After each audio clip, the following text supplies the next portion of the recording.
UFC 317 is right around the corner, folks. My apologies for the slight change in scenery compared to what we are used to over here on the channel. I'm at a different location, as you can probably tell, using a different camera, different setup. Let me know what you think of the quality, because this is the type of videos you'll get when I'm on the go. You know, I'm kind of bouncing from where I live to where I am now, to training, back to here, grabbing some food, back to the gym. Like, it's a lot at the moment, on top of working and stuff as well. Like, I've got like 3 suitcases in this house, like, full of different things, and making these videos is one of my priorities, but also it's very difficult to do on the fly. So here we are, very unscripted, very unedited, and I'm very excited for International Fight Week. The main card, that is. You know, it's a terrible International Fight Week card as a whole. However, the main card, if you're a big UFC fan like I am, you have a lot of exciting things to look forward to in terms of the event. So we're going to break down these fights for you. I'm going to give you my thoughts and opinions, predictions, breakdowns, and who I think is going to win. Now, we've got Payton Talbot returning against Felipe Lima. Guys, this is an insane fight, right? The UFC like to do this. They like to put 2 young, hungry prospects against each other, and kind of best one stays in town, is a type of thing. Whereas, you know, they've done this a few times, right? Typically, you don't want the 2 young guys fighting. You want them both to work their way up. But the UFC are kind of the opposite. They always have the young guys fighting the undefeated guys. The young guys with only 1 loss on their resumes, kind of like these 2 have. Felipe Lima is 14-1. I believe that is correct. And Payton Talbot, 9-1, obviously 26 years old and 27 years old. Guys, Felipe Lima beats Payton Talbot, and I know that's a weird thing to say because everyone's picking Payton Talbot. However, he's shit. Nah, he's not shit. He's very good. He's so talented. And one thing I love about Payton Talbot as well is in his last fight against Barcelos, when he was down, he was 2 rounds down, they said, you've got to go out there and put the pace on him. And he went out there and he still tried to get the finish before obviously being taken down and held in a bad position. However, there's a few things in that fight that I noticed. Talbot's strong, fantastic technique, relatively fast, very impressive shot selection. However, folks, his footwork is abysmal. He's got this flashy stance and he moves around well. However, defensively, his feet get crossed and he will get pressured by Felipe, regardless of if Felipe wants to stand with him, chew up his lead leg, take him down. I've got Felipe by decision. Felipe Lima by decision is my pick. I'm going to go 29-28. I think Payton Talbot might win the 2nd or 3rd round in a very close fight. However, Felipe Lima is the clear winner in this one, and that's just my opinion. A lot of people are not agreeing with me on that online. I just think it's because Payton Talbot's a star, and you know the UFC have built him up to be an incredible prospect, and I think he will be an incredible prospect. I see him beating Cameron Simon like he did as a very impressive win. He's beaten some very good guys early in his career. However, give him another year or 2, he'll have the same sort of career trajectory as a Chase Hooper would have. That's my sort of opinion. But as I said, as they're on the main card, it kind of shows you how International Fight Week this time round is not stacked. It kind of makes me feel a bit like, whatever. However, moving up the card, we have Benil Darush versus Hanat Moicano. I'm kind of worried for Hanat Moicano, I must admit. I don't know, I just have a weird feeling about Benil Darush this week, just kind of thinking maybe he just will turn up and get it done, get another win under his belt, because he seems to do that after losing and taking some time off. This fight was meant to happen back in January, however, it has been rescheduled for International Fight Week. Obviously, in the meantime, Benil Darush has been inactive, and Hanat Moicano's last fight was against Ilia Makhachev on that January card on short notice. I made loads of videos at the time, if you guys remember.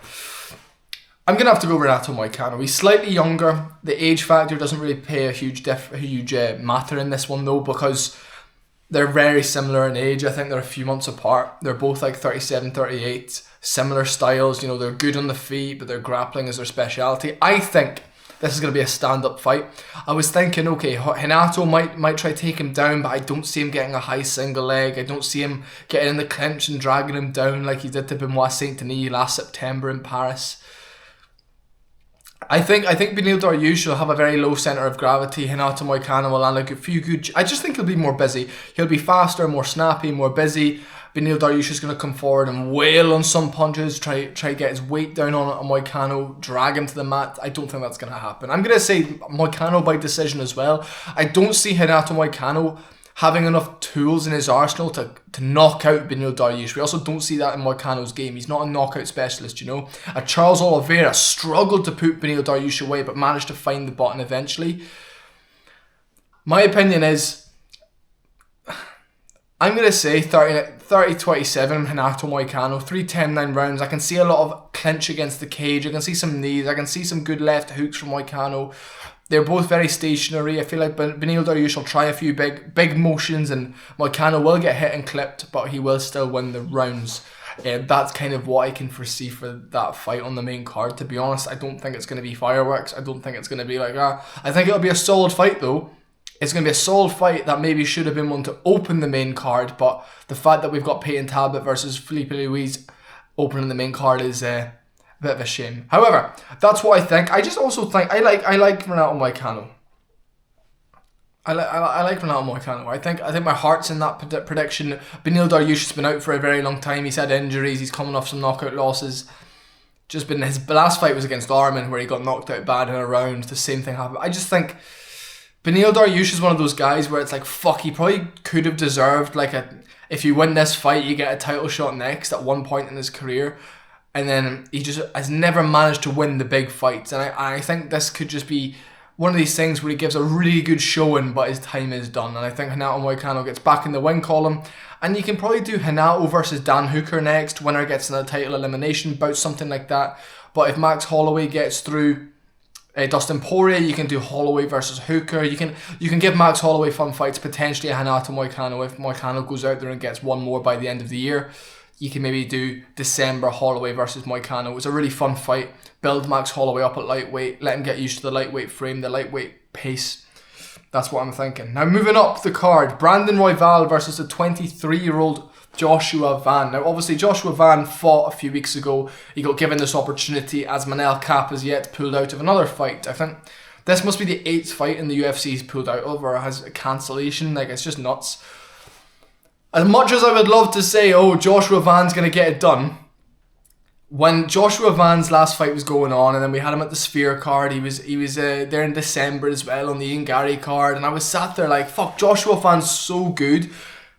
He could give Manel Kape problems, he could give this type of person problems, but the first thing I said on that live stream, watching his last fight, was the guy at flyweight to give this guy problems, apart from the champion, would be Brandon Royval. So only to my surprise, 3 days later, he's announced to be fighting Royval on 2 weeks' notice. It's just like, and he's just coming off a fight. He's 23. It's a win-win situation for him. If he goes out there and puts on a good show, he'll be getting paid well. Fuck, man, Royval beats him, in my opinion. And if Joshua Van goes out there and schools him on the feet and finishes him, I'd be so impressive. Now, what I fucking love Joshua Van, by the way. I really love him because he looks for the finish, even when he's 2 rounds up. He's hunting for you. He's wanting to make a statement every time he steps in there, and that, to me, is like, that's the sign of somebody who will go far. Looking for the performances, looking for on your resume all to be knockouts, no decisions, you know. That's why Sean O'Malley rose to fame so quick, because he would be up a few rounds and he's still hunting for that knockout. Kind of like against Chito Vera in round 5 when he dug in the pocket in the last 10 seconds. A bit like Max Holloway, a bit like a Justin Gaethje, a bit like an Oliveira. You have these guys that are huge names in the sport who are always hunting to get the fight over and done with. You know, they don't get comfortable in there, and Joshua Van certainly does not. But I think Brandon Royval is going to be too tall, too long for him, so keeps him at range, does his thing, and potentially catches him, wobbles him, and I don't know. I can see it being very close. I can be 29-28 to Royval. I can see Joshua Van going out there winning the first round or winning the third round. I think it's going to be one of those fights. Somebody's going to win 2 rounds in a row, take their foot off the gas, and then lose the last one. And then I can see Royval bullying him a little bit, up against the cage, just outmanning him a little bit. But Van has been training his whole life. He's phenomenal, 23 years of age. If he goes out there and does this, he's a top contender with 15 years left in this sport, which is nuts, you know. A 23-year-old in the top 5 in the UFC, he could be a fucking huge star. So don't get me wrong, I'm very much rooting for Joshua Van. I think he's great. He's fun, he's active. This is what we need in the sport. And if he loses, but puts on a good showing, people are going to be like, look, see you in a few years, bro, right at the top, in the title picture, you know. So it's one of those things, but I'm going to move on. I'm going to go with Brandon Royval by decision.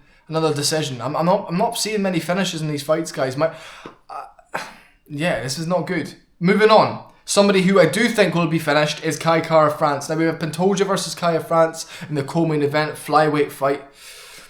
The winner of Brandon Royval versus Joshua Van is realistically going to be fighting the winner of this fight. So I hate Kai Kara-France. I think he's fucking hugely overrated. I think he's actually pretty bad at fighting. I think he's an arsehole, a bit of a dickhead. I just don't really like him. I don't really like his personality. He's phenomenal though. Like, all these top level guys are really, really fucking good. Pentoia submits him in round 1. I know that sounds crazy, and I know Brandon Royval is going to go out there.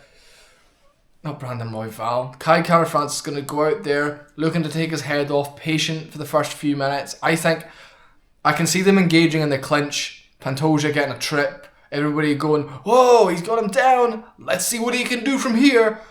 Elbows from half guard, slips into a Darush choke. I can just see that in round 1 or 2. I'm going to go Pentoia by submission in the first or second round, to be 100% honest with you and completely frank. I know that sounds unrealistic, but I think Kai Kara-France is massively overrated, and I don't feel like he'll have much success against a Pentoia.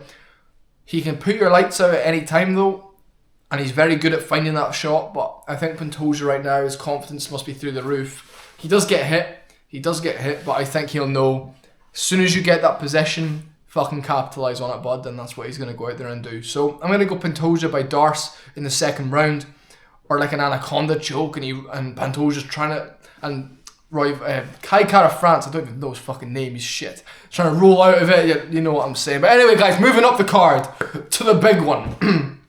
The event has been built around this fight. Now, it should be a bigger event. This fight should feel bigger. Fight week should feel bigger. But the night that when they're in the cage together, it will feel fucking huge. We've got Charles de Bronx Oliveira versus Ilia Topuria. The way people are talking on social media is like Ilia Topuria has never shown any fucking weakness. It's like he's an absolute machine. He's the greatest of all time. Doesn't get clipped. Doesn't get rocked. He's so good. I heard Joe Rogan say it. The guy is just so good. We've never seen him in it. Bitch, Volkanovski took a round off him. Holloway took a round off him. They were piecing him on the feet. Yes, he's so good at reading the fight and finding a shot. He does get hit. He has been dropped. He was almost finished by Jai Herbert, who's notoriously known for being shit. You know, and I guess that was a blip in the radar, but that was his last fight at lightweight, and Oliveira is fucking huge.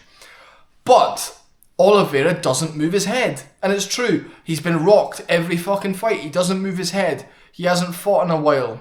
Since November. And I think fucking Ilia Topuria hasn't fought since October against Holloway. Now, Tupuria's power, will it carry through the later rounds? Will we even get to the later rounds? Oliveira has the most finishes in the UFC history. He's only been the distance once or twice in the last 10 years. And it was against Tony Ferguson in a 3-rounder. And Michael Chandler in November. Chandler is notoriously known for being difficult to finish as well. You have to put his lights out. Or do what Pimblett did to him. Now look. My heart is with both men. I'd love to see Ilia go out there and win. I think he's great for the sport. I would also love to see Oliveira go out there and win. If Oliveira wins, the lightweight division dies slightly. Because Islam Makhachev has beaten Oliveira before. And now it's not really the champ, because you know he never beat the champ. If Ilia wins, it's a much more compelling champion. It's a much better champion. I don't want to see Charles get knocked out, but that would be what happens. But I can also see Charles Oliveira winning a decision. I can see Ilia winning a decision very similar to the Josh Emmett performance. Just drops him once or twice during the fight, wins the first round. You know, it's so difficult to pick. I'm thinking Charles Oliveira, but I also know it'll come to fight night. Oliveira will get starched, and I'll just sit there like, yeah, Ilia was the obvious choice. Ilia was the obvious choice the whole time. That's kind of my thinking. I have a feeling Charles can do it though. People forget about Charles so much. Now that Charles Oliveira, he could go out, walk at him. Because he does get... You know what? Fuck it. I'm going Charles Oliveira. I'm going Charles by TKO. Ilia will find the reads and try pin him down, but Oliveira will meet him fire with fire, and I think Oliveira catches him. I think Oliveira survives, takes the steam out of him, then come round 3, 4 and 5, starts putting pressure on him, maybe wins a decision. I've been Ilia Topuria all week, but now I'm like, fuck it. Oliveira, 35, Oliveira wants to win another championship for his daughter. I met Oliveira out in Thailand. You can feel free to go on my Instagram and have a wee look at the picture. You know, and he was doing a talk, and I said to myself, and he said, look, he wants to win another championship for his, and he's had a daughter, you know, before it was this, and he wants to win something for his little girl, and, you know, he could. I can also see Charles taking his back. Charles is a fucking big guy. I've met him. I've stood next to him. I'm slightly taller, but he's thick. Like a solid, tall 5'11", thick. Walks around 180 pounds. Now, Ilia is a fucking tiny little dense ball of muscle. He's like a better version of Michael Chandler. More fast, just much more talented. I see Oliveira taking him down. I see Oliveira winning by a decision. Ilia slowing down, and it's gonna be one of those fights that we're watching and just be like, every time, like watching Holloway versus Ilia. Every time Matt's got cracked, do you know what I mean? Like every time he gets hit, like fuck, is this gonna be the one that puts him out? Then eventually he's out. You know, he's winging these hooks and it's like hitting the top of Oliveira's head, and he's like, fuck it, I'm going Charles Oliveira. I'm going to Bronx. He's illuminated by God. I think he goes out there and finds a way to win. I have no idea how. Submission, knockout, finish. This fight isn't going the distance. I'm going to say Oliveira by technical knockout. I can see an uppercut left hook. Knocks Tupurya down and some ground and pound misses. Oliveira attempts a Darush choke, an anaconda choke. Ilia rolls, they stand up again. A head kick hits Ilia. Ilia goes down again. Back up, he gets dropped again. And then the ref's like, nah. And then Ilia stood there like, I'm good. And then, you know, you can claim early stoppage. And then Oliveira versus Gaethje 2. The UFC would probably do. I don't know, man. That's what I'm thinking. Thank you for watching, folks. Don't forget to subscribe. Massively appreciate absolutely all of you. That's my main card prediction and breakdowns for UFC 317 this weekend. International Fight Week. I'm very excited for it. I need to go train now, hence why I'm in this fucking hoodie or this jacket. It's been a long day, however, the grind doesn't stop. If you haven't subscribed to my channel, go down below and subscribe to Stan Morris as well. He's on his journey to the UFC, as is myself, and he's documenting every single day of it. And catch you later, boys. Don't forget to subscribe.